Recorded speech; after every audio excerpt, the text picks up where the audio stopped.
नमस्कार। इस संसार में ऐसे कुछ महावीर लोग होते हैं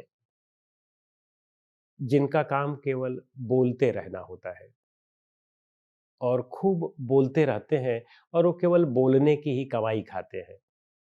इतना बोलते हैं कि दिन में तो बोलते ही रहते हैं, रात में सोते समय भी बड़बड़ाते रहते हैं। तो ऐसे लोगों से हमें सावधान रहने की आवश्यकता है और हमारे यहाँ धार्मिक क्षेत्र में भी ऐसे लोग घुसे हुए हैं। बहुत पहले से भी थे और अभी भी हैं, जो केवल बोलने के नाम पर कमाते रहते हैं। वस्तुतः जो अधिक बोलता है, स्वभावतः जिसमें अधिक वासनाएं होती हैं, वही अधिक बोलता है। जिसके मन में जितने ही मलिन संस्कार होते हैं, वही अधिक बोलता है। अन्यथा वे लोग जिनमें मलिन संस्कार नहीं हैं, अच्छे संस्कार हैं, वे कम बोलते हैं।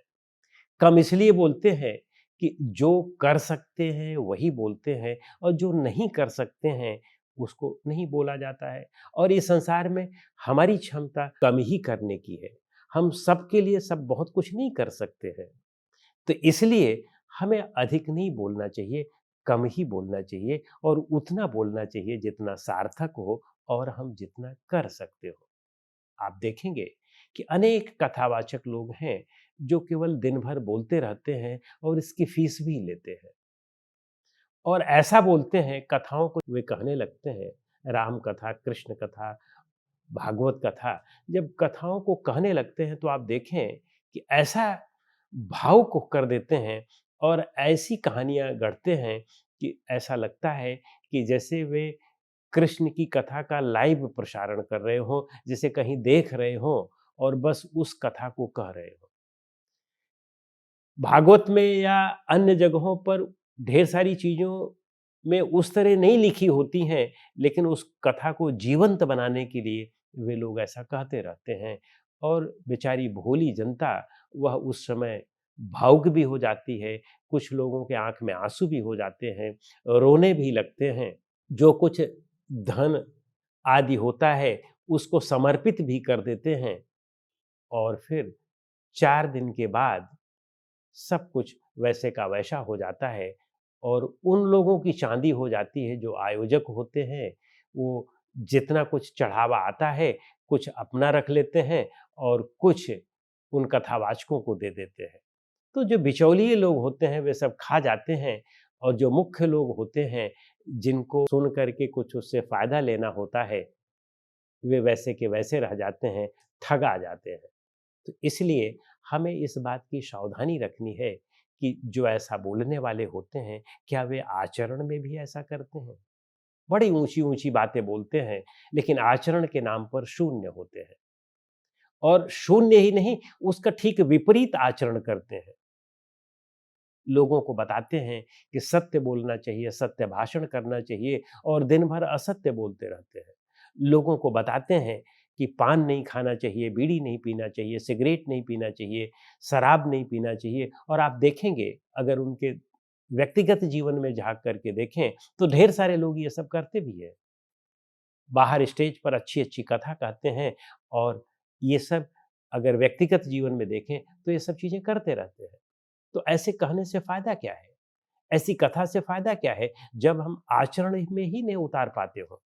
तो इसलिए आचरण संपन्न लोग जो हैं, वे कम बोलते हैं और उन्हीं की बातों पर विश्वास माना जाए। इस संसार में ढेर सारे लोग ऐसे आपको मिल जाएँगे, जो आपको केवल बोलने से सुखी रखना चाहते हैं। आपको यदि कोई समस्या है, तो आपको 50 चीज़ें बताएँगे, आपको आश्वासन देंगे कि आपके लिए ये कर देंगे, वो कर देंगे, 50 चीज़ें कर देंगे, लेकिन जब करने की बात आती है, तो वे आपका फ़ोन ही नहीं उठाते हैं, आपसे बात ही नहीं करते हैं, आपको पहचानेंगे ही नहीं। तो ये सब चीज़ों पर हमें बहुत सावधान रहना है, तभी हम सत्य का दर्शन कर सकते हैं, तभी सत्य प्राप्त कर सकते हैं, अन्यथा सत्य प्राप्त नहीं कर सकते हैं। तो इसलिए उन लोगों के ऊपर जो अनावश्यक बोलते हैं और आचरण में नहीं उतारते हैं, उनकी बातों का विश्वास न किया जाए और स्वयं भी बहुत ज़्यादा ना बोला जाए। उतना ही बोला जाए जितना आवश्यक हो, मितभाषी होना चाहिए, लेकिन इसका ये भी मतलब नहीं है कि मौन होना चाहिए। जहाँ बोलने की आवश्यकता हो, वहाँ बोला जाए और कम शब्दों में बोला जाए। जहाँ बोलने की आवश्यकता नहीं है, वहाँ पर चुप ही रहना ठीक है और मौन रहना ही ठीक है। इसलिए इस बात का ध्यान रखें। महाभारत में युधिष्ठिर कहते हैं, पठकाः पाठकाश्च चैन्ये शास्त्र विचिन्तिकाः सर्वे व्यसनिनो मूर्खाः क्रियावान स पंडिता।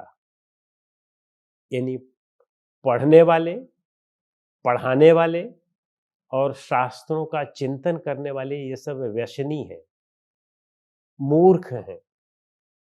जो क्रियावान है यानी जो आचरण संपन्न है, वही वास्तव में पंडित है। तो पंडित का हाथ पकड़ें, मूर्खों और व्यसनियों का हाथ मत पकड़ें। नहीं तो अपना जीवन व्यर्थ चला जाएगा, किसी भी काम नहीं आएगा। और यह मनुष्य जीवन बहुत महत्वपूर्ण जीवन है। इस जीवन को हम व्यर्थ न जाने दें, क्योंकि यही जीवन ऐसा जीवन है जिसमें हम कुछ वास्तव में कर सकते हैं। जब हम दूसरे योनियों में फंसेंगे तो वहाँ तो कुछ नहीं कर सकते हैं, वहाँ तो केवल परवश रहेंगे। यहाँ पर हम कर्म भूमिका में हैं, स्वतंत्र हैं, इस क्षेत्र में स्वतंत्र हैं। यद्यपि प्रारब्ध के क्षेत्र में भी भोग करना है, लेकिन कर्म के क्षेत्र में, नए चिंतन के क्षेत्र में, नया कुछ करने के क्षेत्र में, अपनी धारा को बदलने के क्षेत्र में हम पूर्णतया स्वतंत्र हैं।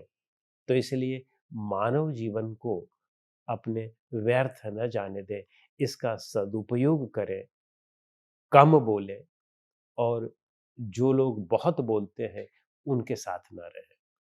हमारे यहाँ योग में भी यह कहा गया है कि अत्याहारः प्रयासश्च प्रजल्पो नियमाग्रह। यानी जो प्रजल्पी है, जो बहुत बोलता है, वह योग को सिद्ध नहीं कर सकता है। जो अति आहार करता है वह योग को सिद्ध नहीं कर सकता है। जो प्रजल्प करता है यानी जो अनावश्यक हमेशा बोलता ही रहता है, वह योग को सिद्ध नहीं कर सकता है। तो इसलिए यदि हमें योग को सिद्ध करना है, यानी अपने मनुष्य जीवन को सार्थक बनाना है, सांसारिक जीवन में भी यदि आप सफलता चाहते हैं, तो बोलें कम, करें ज़्यादा। आपके आचरण से लोग अपने आप स्वतः ही जान जाएँगे आपके विषय में।